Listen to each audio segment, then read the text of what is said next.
할렐루야.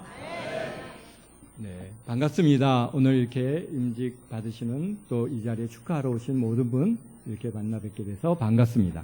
오늘 저는 디모데 전서 1장 12절 이하의 말씀 중심으로 사도 바울이 말씀하시는 임직의 원리를 통하여 임직의 의미를 알아보고자 합니다. 한번 따라해 보실까요? 임직의 원리. 임직의 원리. 네. 주님의 몸된 교회를 위해 임직자를 세울 때 어떤 기준에 의해서 세우시는가 하는 겁니다. 우선 주님께서는 우리의 예상과는 달리 잘난 순이 아니라 어떤 면에서는 부족하고 못난 순을 순서대로 세우신다는 겁니다. 바울을 보십시오. 그는 다메섹 독상에서 주님이 직접 부르신 사람입니다. 그래서 그는 흔히 얼마나 훌륭하고 잘났으면 주님이 직접 부르셨을까 하고 생각합니다. 그런데 정작 당사자인 바울은 그렇게 생각하지 않고 있습니다. 13절에 보니까 내가 공효를 입은 까닭은 예수 그리스도께서 내게 먼저 일체의 오래 참으심을 보이사 후에 주를 믿어 영생 얻는 자에게 본이 되게 하려 하심이라 그랬습니다. 요즘 우리나라가 이게 복지국가로 지금 나아가고 있습니다. 그러다 보니까 국가가 이제 사람들을 돌보고 그들을 갖다가 이렇게 지키고 하는데요. 어떤 사람을 가장 먼저 돌보고 있습니까? 가장 어렵고 도움이 없이는 도저히 살 수 없는 사람을 도와주고 법을 만들고 주민센터를 통해서 돌보고 있는 것을 우리가 봅니다. 바로 그 13절의 말씀은 바로 주님이 주신 극적인 부르심을 받은 것은 자기가 잘나서가 아니라 자기야말로 가장 딱한 죄인 중에 괴수이기 때문이라는 것입니다. 자기는 비방자고 박해자고 폭행자였다고 합니다. 자기는 만삭되지 못하여 덜 떨어진 사람이었다고 했습니다. 그래서 하나님께서는 자기를 우선적으로 부르셔서 사람들 하여금 하나님께서 얼마나 자비로우신 분인가를 보이시려고 했다는 것입니다. 바울 같은 사람도 하나님이 부르시고 택하심을 보고 하나님의 자비를 깨닫게 하려고 그랬다는 것입니다. 하나님께서는 당신의 자비로움을 만방히 드러내기 위해서 바울 자신을 택했다라고 하는 것입니다. 바울이 잘나서가 아니라 가장 못나서 택했다는 것입니다. 하나님께서 뭐가 아쉬워서 많이 가진 자, 능력 있는 자를 원하시겠습니까? 가끔 제게 와서 자기 주변에 이런저런 사람이 있는데 그 사람은 돈도 많고 능력도 많고 우리 교회 데리고 오면은 도움이 될 텐데 그 사람을 전도해서 전도하도록 기도 많이 해달라고 그런 얘기들을 갖다가 가끔 듣습니다. 물론 돈 있고 능력 있는 사람도 모두 예수님을 믿어 구원을 받아야 돼요. 그러나 돈 있고 능력 있는 사람은 교회에 나와서 어떤 때는 부담되어지는 사람도 많이 있습니다. 그래서 야고보서 2장 6절에 말씀하지 않습니까? 부자는 너희를 억압하며 법정으로 끌고 가지 아니하느냐. 오히려 5절에 이렇게 말씀하십니다. 하나님이 세상에서 가난한 자를 택하사 믿음에 부여하게 하시고. 사실 교회는 못난 사람들이 더 어울리는 곳입니다. 임직자도 마찬가지입니다. 주님께서 못난 사람을 임직자로 세우십니다. 그래서 잘나고 똑똑한 사람을 무색하게 하십니다. 이것이 바로 주님의 주특기입니다. 주님이 저런 사람도 택하여 권사도 만들고 저런 사람을 택해서 안소집사로 장로로 세우시는가? 정말 주님의 은혜는 대단하구나 하는 그런 효과를 주님께서는 받으시기를 원하십니다. 바울이 여기서 자기를 죄인 중에 괴수라고 해요. 이 말씀은 여러분 어떻게 생각하십니까? 절대 과장됐다고 생각하지 않습니다. 바울은 죄인 중에 괴수입니다. 바울이 부름받을 때가 스데반 집사의 순교 이후입니다. 스데반 집사가 돌로 맞아 죽을 때 맨 앞에 바울이 서 있었습니다. 바울이 사람들을 선동하고 바울이 앞장서서 스데반 집사에게 돌을 던지게 했습니다. 그런데 그 사건 후에 주님이 바울을 부르셨어요. 왜 진작 부르실 수 있을 텐데 그때 부르셨을까요? 쟤 아무리 똑똑하고 능력이 있다 해도 사람 죽인 일만 했구나 하는 것을 깨닫게 하기 위해서 우리 하나님께서는 그 때를 기다리신 것 같습니다. 바울은 평생 겸손하게 살았습니다.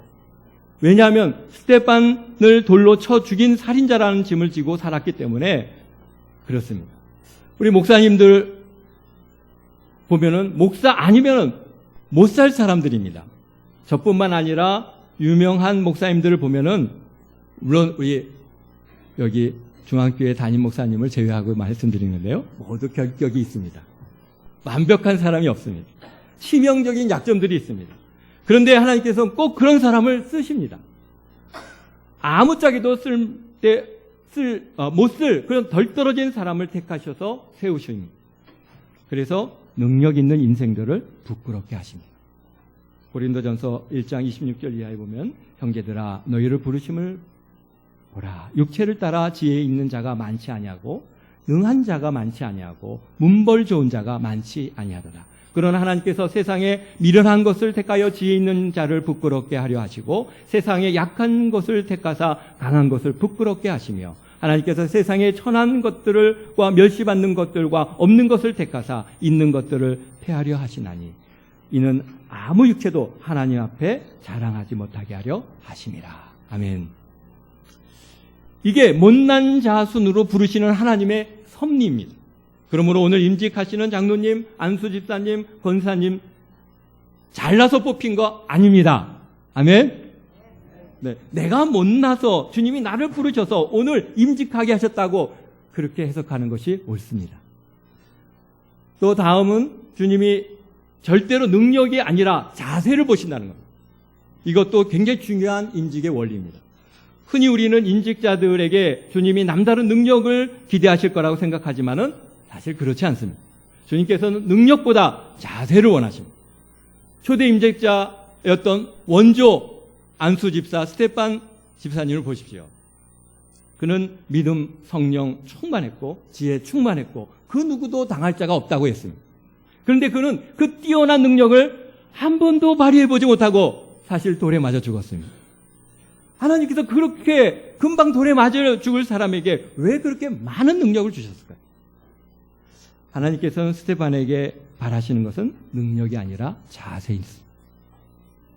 주여 이 죄를 저들에게 돌리지 마옵소서라고 하는 용서와 사랑의 자세, 끝까지 천사와 같은 얼굴로 하나님 보좌를 우편에 서신 예수 그리스도를 바라본 그 기도의 자세를 본 것입니다. 그래서 그 자세를 통해서 하나님께서 영광을 받으신 것입니다. 자기를 부인하고 자기 십자가를 지라, 이것이 바로 자세입니다. 누구든지 낮아지는 자가 높아지리라, 바로 이것이 자세입니다. 능력이 아니라 재주가 아니라 결과가 아니라 성과가 아니고 바로 자세입니다. 주님은 능력을 기대하지 않습니다. 기본을 바라보십니다. 주님은 상식을 중요하게 하십니다. 아무리 능력이 있어도 자세가 틀리면 틀린 것입니다. 아마 여러분들도 아마 다들 그제 국회 인사청문회를 보셨을 것입니다. 어떤 사람들은 정책이나 능력을 검증하지 않고 엉뚱한 것을 가지고 늘어진다고 질책하는 소리가 있습니다. 그러나 인사청문회는 능력보다는 자세, 기본, 도덕성을 봐야 합니다. 아무리 능력이 있으면 못합니까?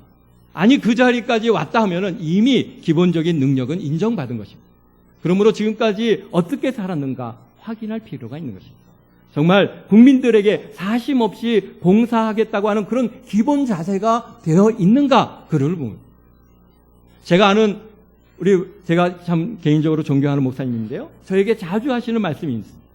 운동은 다 자세에서 나옵니다. 자세가 제대로 되지 않으면 시간이 흘러도 발전이 없습니다라고 말씀하십니다. 그런데 우리는 무조건 성적만 내려고 하지 기본기를 무시합니다. 여러분, 실력은 자세에서부터 나오는 것입니다. 담임 목사님께서도 임직자를 원하시는 것은 실적이나 능력, 재주가 아니라 자세를 원하시는 줄 압니다. 아마도 목사님들이 대부분 겪는 일 중에 하나인데, 연초나 연말에 재직을 갖다 임명할 때 직분을 부탁하면 많은 분들이 펄쩍 뛰면서 하는 말이, 목사님, 저는 그럴 만한 능력이 없습니다. 그런데 능력보다는 최선을 다하려고 하는 자세를 주문하는 것입니다. 언제나 느끼는 아쉬움은 능력이나 재주, 실적이나 성과가 아니라 자세요, 기본인 것입니다. 주님 말씀 가운데 반석 위에 세운 집과 모래 위에 세운 집의 비유는 기본 자세를 교훈하는 말씀입니다. 풍수가 나고 바람이 불어도 안 무너지는 집을 세우려면 기초가 튼튼한 반석 위에 세워야 한다는 겁니다. 아무리 현란한 능력으로 집을 지었다고 해도 모래 위에 지으면은 한 방에 갑니다. 거듭 말씀드립니다. 목사님께서 임직자들이나 성도들에게 절대 많은 것을 요구하지 않는다는 것입니다. 언제나 바라는 것은 최소한의 자세와 기본만큼은 존중하자는 것입니다. 특별하거나 대단한 거 하지 말고 기본적 상식만큼은 무시하지 말라는 것입니다. 자세, 기본을 존중하고 상식이 통하는 그런 안양중앙교회가 되시기를 주의 이름으로 축원드립니다. 다음은 주님께서 임직자를 오직 그리스도만을 영화롭게 하기를 원하십니다. 빌립보서 1장 20절 이하에 나오는 바울의 고백입니다.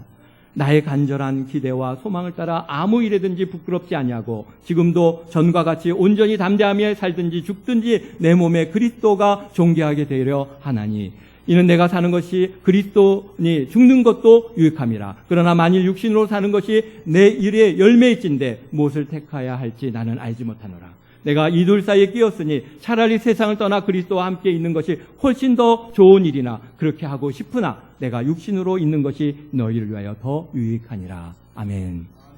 이 말씀은요, 가장 좋은 것은 빨리 죽어서 하나님과 천국에 함께 사는 것인데 그러나 잠시 죽는 것을 유보하고 나는 살든지 죽든지 그리스도가 존귀케 되기를 원한다 하시는 것입니다.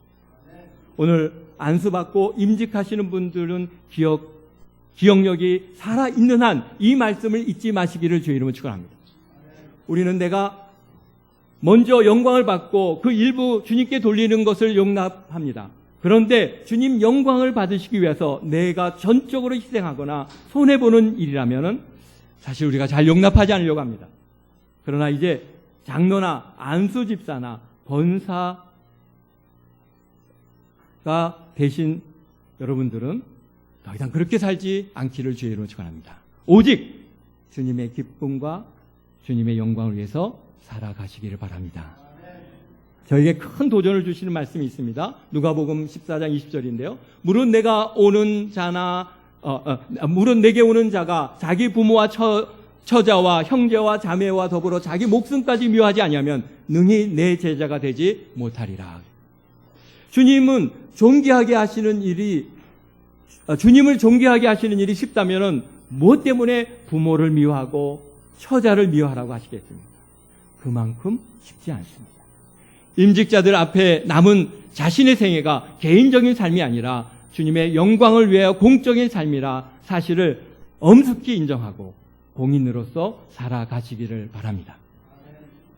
옛날처럼 살지 마십시오. 지금까지 오직 내 영광을 위해서 살았다면 지금부터는 아닙니다. 로마서 14장 8절에 우리가 살아도 주를 위해서 살고 죽어도 주를 위해서 죽나니 그러므로 사나 죽으나 우리가 주의 것이라 그랬습니다. 이것이 바로 임직자들이 진실한 고백이고 앞으로 삶이어야 하는 것입니다. 물론 하나님께서 절대 우리 희생을 대가로 당신이 득을 보고자 하시는 분이 아니십니다. 궁극적으로 우리의 복을 위해서입니다. 부디 오늘 임직하시는 장로님과 권사님들과 안수집사님들은 물론이고 모든 재직 성도님들께서도 이런 주님의 뜻과 임직의 기본 원리를 잘 이해하시고 앞으로 여러분의 사역과 삶이 더욱 복되시기를 우리 주 예수 그리스도의 이름으로 축원드립니다. 축원드립니다. 기도하겠습니다.